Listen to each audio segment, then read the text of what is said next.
kız kardeşine verip büyütüyor. Liseli bir kız ailesinin haberi olmadan düşük yapıyor.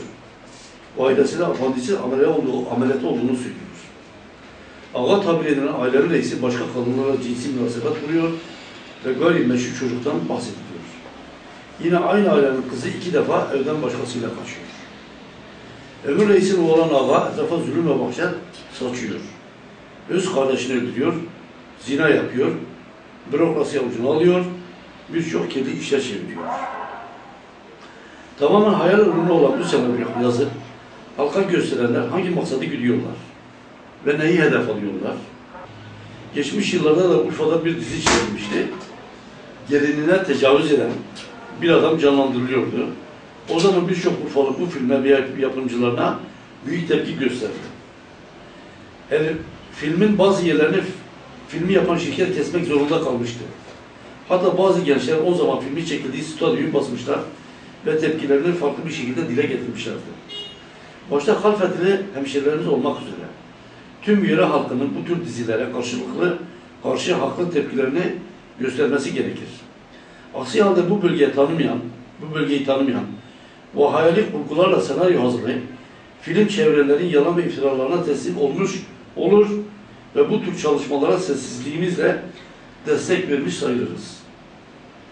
Bu filmin senaryosu kimlere gösterildi ve kimlerden izin alındı?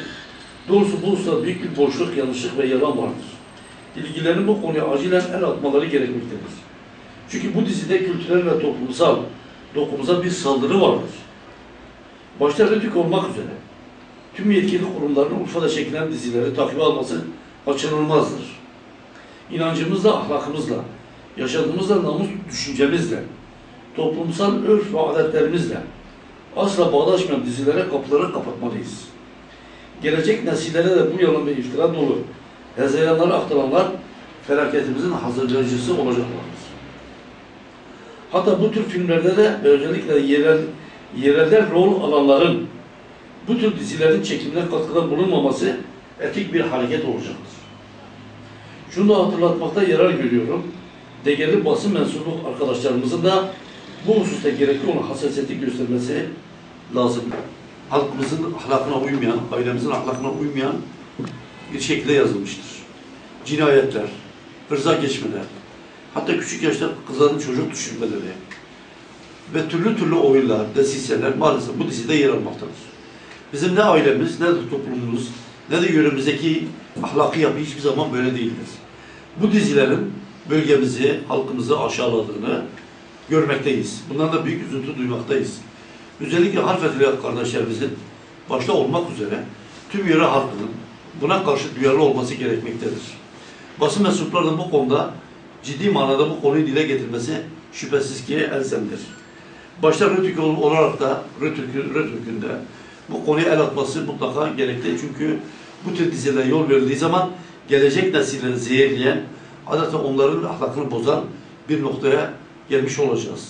Onun için bizim hedefimiz şudur: yetkililer mutlaka bu tür dizileri gözden geçirsinler, senaryoları okusunlar ve hakikaten ahlakımıza, yöremize, inancımıza, örfümüze, adetimize uymayan senaryolar varsa bunu yürürlüğe koymasınlar ve yardımcı da olmasınlar.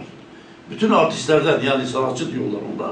Tabii benim ricam şudur: yani gerek yerel gerekse ulusal olanlardan ricamız şudur: bu tür dizilerde onların da yer almaması, tepki göstermesi bence sanat namına da çok güzel olacaktır diye düşünüyorum. Karagül adı altında ahlaksız ve uyduruk senaryolarla bir dizi oynatılmakta, seyredenler ise büyük bir hüsrana uğramaktadır.